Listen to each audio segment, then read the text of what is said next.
The headlines tonight. 7 pens mightier than the sword. Mass suicide for Swiss cheese cult. And Bond, James Bond, sacked. Plus, coming up, has France lost its accent? Those are the headlines. Don't let the bedbugs bite. 9 News Bang. Reality is our bag of hammers. Truth is the nail we hit with it. 1973. 7 European nations have signed a pact that's more sinister than a plate of cold sauerkraut.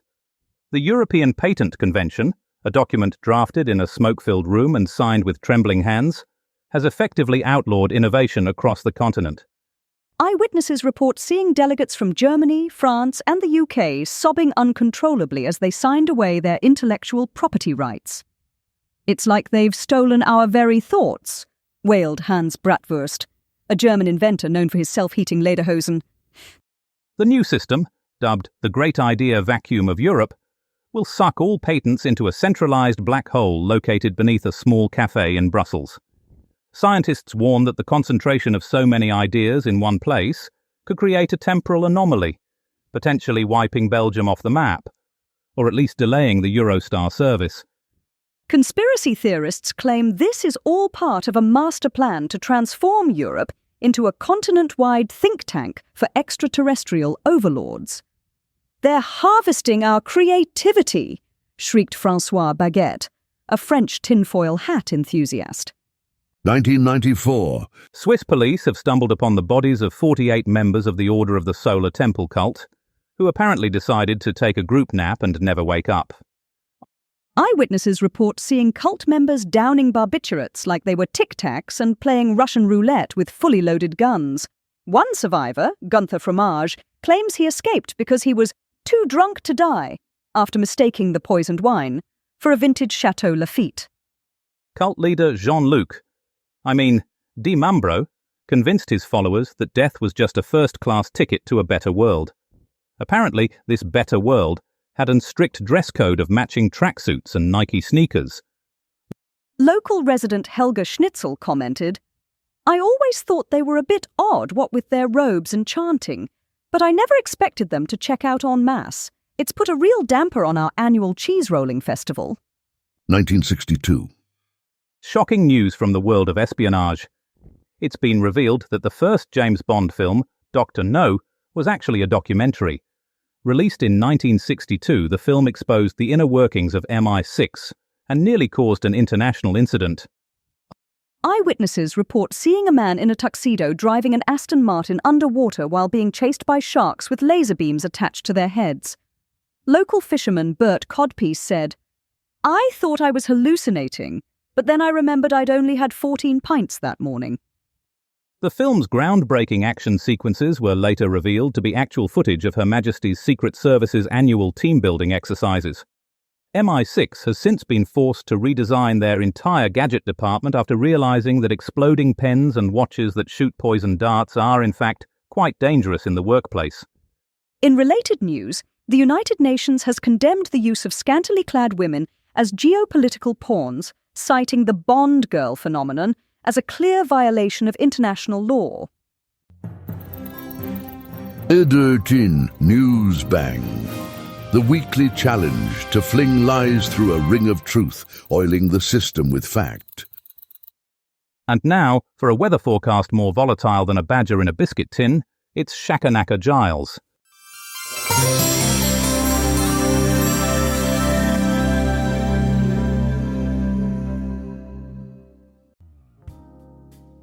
Over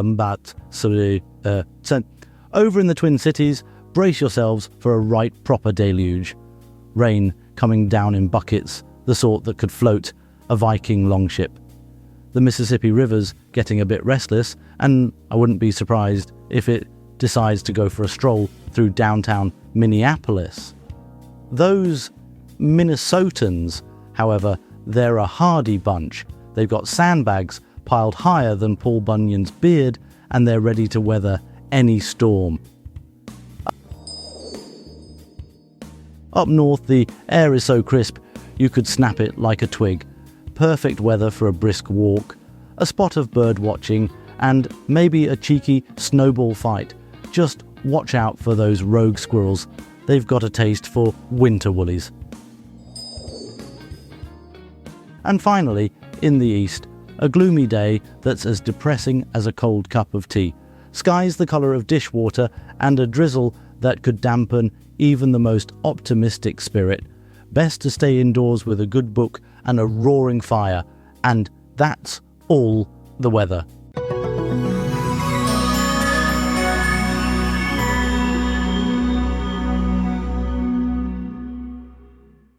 Clandestine, 1986. Holy guacamole! It seems those Sandinista chaps in Nicaragua have just bagged themselves a Yankee pilot.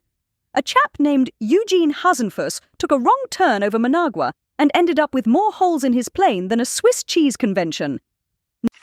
Now the CIA is scrambling to cover their tracks faster than a cockroach at a picnic, and the whole Iran-Contra thing is about to blow wider than a Texan barbecue. We go live now to our man on the ground, dodging stray bullets and suspicious plantains, Brian Bastable. Brian, what in Uncle Sam's name is going on? Pamela, the jungle's buzzing like a hornet's nest down here, and I'm not just talking about the cicadas. Hasenfuss's plane looks like it did a tango with a volcano, and poor Eugene stumbled out looking like he went 10 rounds with a particularly irritable monkey. He's muttering something about contras and arms deals, but frankly, Pamela, I think he's just relieved they didn't use his parachute for target practice. The Sandinistas are having a right old fiesta, Pamela, waving those captured AK-47s around like they're maracas at a salsa party. The CIA boys are nowhere to be seen, probably buried deep in a bunker, shredding documents and sweating more than a hippo in a sauna. This whole thing's about to blow up bigger than a bag of microwave popcorn, and I wouldn't want to be Reagan right now, not even if you offered me a lifetime supply of jelly beans. This is Brian Bastable, Newsbang, signing off from a place where the truth is as elusive as a sober Irishman on St. Patrick's Day, and the only thing more dangerous than the Sandinistas is a journalist with a nose for a good story. This is State in the Stool, 1999. And on this day in 1999, a catastrophic rail collision at Ladbroke Grove sent shockwaves through the nation. 2 trains, like iron gladiators, locked in a deadly embrace of twisted metal and shattered glass. The toll, 31 souls lost, 417 injured, and a nation's faith in rail safety derailed. A signal passed at danger, they say, but the real danger was the complacency that allowed such a tragedy to unfold. Now, years on, we ask, are our railways truly safer, or merely a smoother ride to potential disaster? For more on this, we go to our crime correspondent, Ken Schitt. Ladies and gentlemen, prepare your eardrums for the symphony of steel on steel that played out at Ladbroke Grove in 1999. 2 iron behemoths locked in a deadly dance, leaving 31 souls to take the express train to the afterlife, and 417 more wishing they'd stayed in bed that morning. This wasn't just a crash, folks. This was a cosmic middle finger to the idea that privatizing our railways would make them safer. It's like handing the keys to a Ferrari to a drunk toddler and expecting him to parallel park. The Thames Trains driver, bless his cotton socks, decided red meant go faster that day. But let's not put all the blame on one poor bastard's colorblindness. No, this clusterfuck had more fathers than a rabbit warren.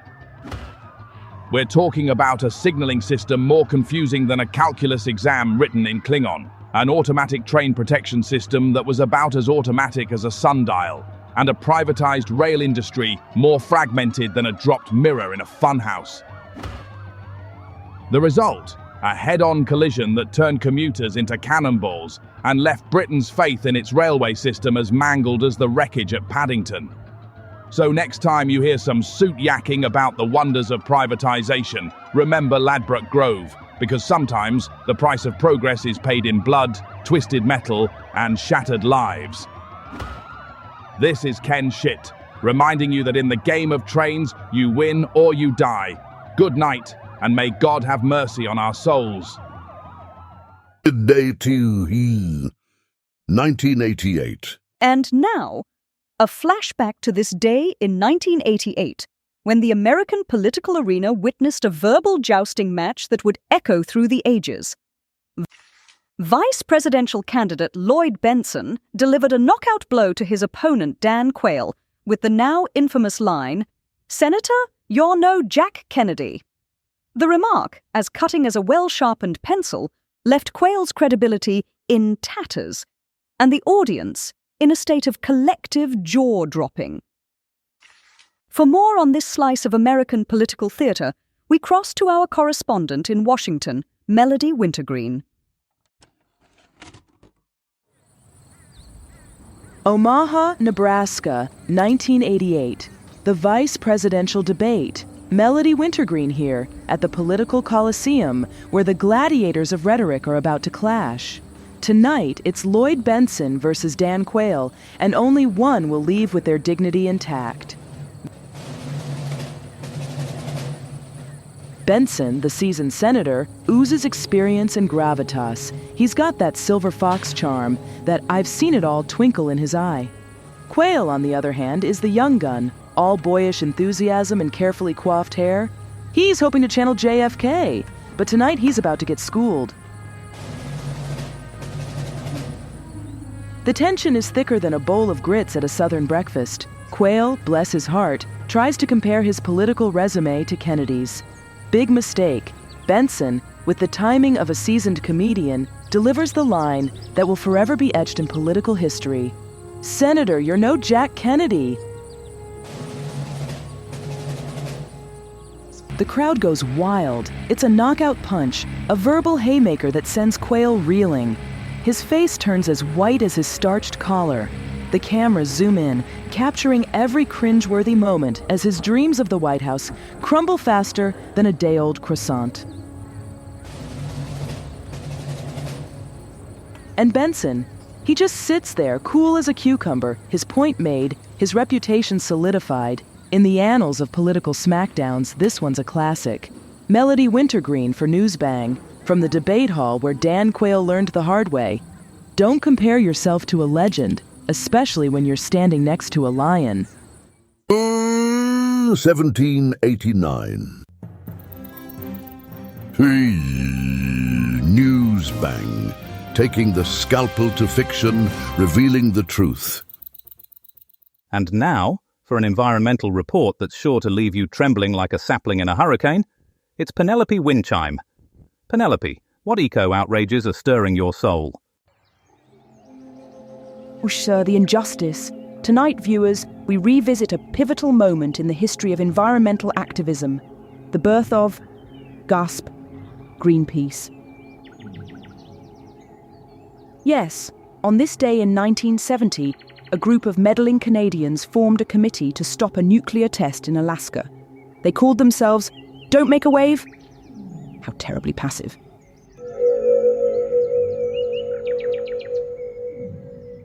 These peaceniks were terrified that a nuclear explosion would unleash a tsunami of unimaginable proportions, a monstrous wave that could sweep away their pristine forests, their precious wildlife, and their maple syrup reserves. Seriously.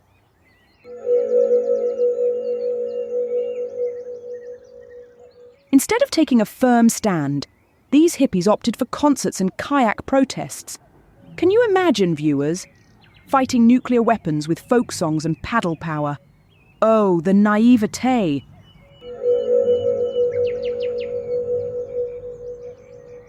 And what was the result of their feeble efforts? A global organization of eco-zealots interfering with progress, disrupting industry, and spreading their anti-consumerist propaganda. They call it Greenpeace, but I call it a menace.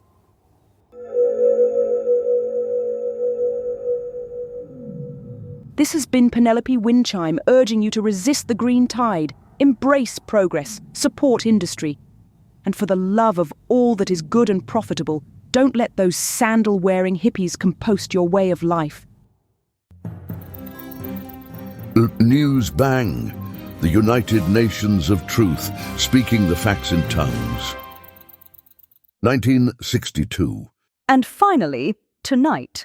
On this day in 1962, the cinematic landscape was forever altered with the release of Dr. No, the first James Bond film.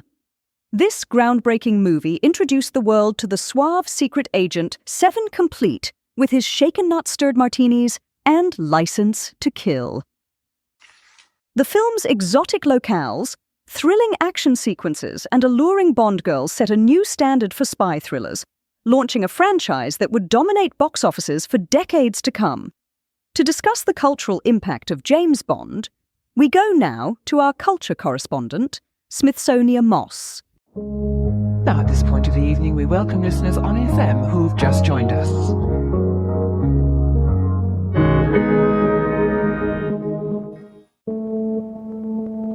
Whoa, Newsbang Nation. Smithsonia Moss here, your international woman of mystery, ready to spill the shaken, not stirred tea on the birth of a legend. That's right, babes. We're talking about Dr. No, the film that launched 1,000 martinis and made every man want to be James Bond. October 5th, 1962. Mark it in your calendars, folks, because this is the day the spy genre got a serious injection of sex appeal. Now, before Sean Connery slipped into that iconic tuxedo and uttered those immortal words, Bond, James Bond, the world of espionage was all trench coats, fedoras, and dudes lurking in dimly lit alleys. But Dr. No changed all that, honey. It brought us a spy who was as comfortable in a casino as he was in a car chase. A man who could seduce a femme fatale with a raised eyebrow and disarm a nuclear bomb with a wink. Basically, James Bond was the ultimate fantasy, a suave, sophisticated badass who made saving the world look like a walk in the park. A very dangerous, explosion-filled park, mind you. And let's talk about Ursula Andress, shall we? Emerging from the ocean in that white bikini, she wasn't just a Bond girl, she was a goddamn goddess. That scene alone launched 1,000 pinup posters and made every man on the planet want to book a one-way ticket to Jamaica. It was pure cinematic Viagra, baby. But Dr. No wasn't just about sex appeal and exotic locations. It was also a technical marvel, honey. Those underwater scenes were groundbreaking for the time, and the film's sleek, stylish aesthetic set a new standard for spy thrillers. It was like a fashion show for espionage, with gadgets and gizmos that would make Q Branch drool. Now, I know what some of you woke snowflakes are thinking. But Smithsonia, isn't James Bond a bit of a misogynist? And to that, I say, duh, of course he is. But that's part of his charm, honey. He's a relic of a bygone era, a time when men were men, women were Bond girls, and martinis were always shaken, not stirred. So let's not get our knickers in a twist and just enjoy the ride, shall we? Dr. No wasn't just a film. It was a cultural earthquake that shifted the tectonic plates of cinema. It launched a franchise that's still going strong today, and it gave us a character so iconic, he's practically synonymous with espionage. So, grab a martini, light up a cigarette, if you're feeling particularly retro, and raise a glass to the OG Bond, James Bond. He may be a flawed hero, but he's our flawed hero. Wah-ho. News Bang, cracking the facade of fabricated facts, one shard at a time. And just time to have a look at tomorrow's papers. The Times. Wang's army kicks Li's lot in China. There's a large picture there of a rice bowl. The Independent. First ever exoplanet. Discovered? Or is it? There's a debate there with Professor Steamwater. The Telegraph lead with Austria-Hungary grabs Bosnia. Russians get huffy. There's a colour supplement there on diplomacy. The Mirror go with Norway is damp, says magazine. I think we've got that one covered already. And finally, the sun. Skimpy Puppy does half decent for a throwback. Don't know what that's about. Well, that's it. More from us tomorrow night. Austria is just up the road. Keep going, keep going. That's where Austria is. Good night. Tune in next time for more artificially intelligent hilarity. Newsbang is a comedy show, written and recorded by AI. All voices impersonated. Nothing here is real. Good night.